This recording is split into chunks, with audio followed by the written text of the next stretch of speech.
পালাবো না। কোথায় পালাবো? প্রয়োজনে ফখরুল সাহেবের বাসায় গিয়ে উঠবো।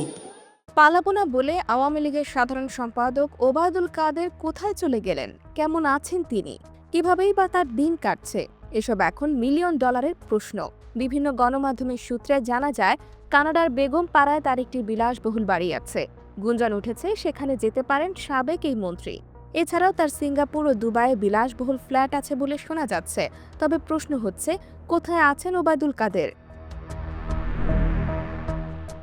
দৈনিক যায় যায় দিনের প্রকাশিত প্রতিবেদনে জানা গেছে, ওবায়দুল কাদের ভারতের পশ্চিমবঙ্গের কলকাতায় অবস্থান করছেন।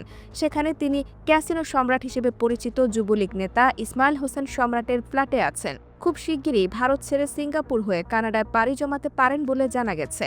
এছাড়াও ক্যাসিনো সম্রাটের ফ্ল্যাটে বেশ কজন পুলিশের সাবেক উচ্চ পদস্থ কর্মকর্তারাও রয়েছেন বলে জানা যায়। ছাত্র জনতার অভ্যুত্থানের মুখে শেখ হাসিনা পালালেও দেশেই লুকিয়েছিলেন ওবায়দুল কাদের। পরে গ্রেফতার এড়াতে বিভিন্ন মাধ্যমের সহযোগিতায় ভারতে পালিয়ে যান তিনি। গত ৫ আগস্ট সরকার পতনের পর আওয়ামী লীগের সর্বোচ্চ নীতি নির্ধারণী ফোরাম সভাপতি মণ্ডলীর কয়েকজন সদস্য ও সাবেক এমপি মন্ত্রীসহ অনেক নেতাই গা ঢাকা দেন।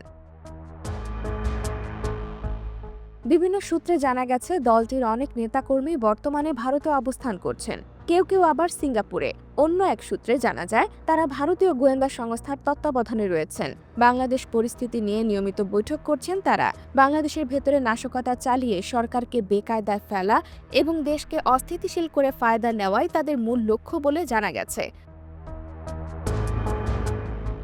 আরও জানা যায়, আওয়ামী লীগের ছোট বড় শতাধিক নেতা ঘাঁটি গেড়েছেন কলকাতার park circus, Gulshan colony, new town, ভাঙড়, চিনার পার্ক, যাত্রাগাছি এলাকায়। প্রকাশিত প্রতিবেদনে আরও জানা যায়, বাংলাদেশ থেকে পালিয়ে গিয়ে কলকাতার নিউ টাউনের অভয়ারণ্যে আশ্রয় নিয়েছেন আসাদুজ্জামান খান কামাল, ছাত্রলীগের সাধারণ সম্পাদক শেখ ওয়ালি আসিফ ইনান, জাহাঙ্গীর কবির নানক সহ অনেকে।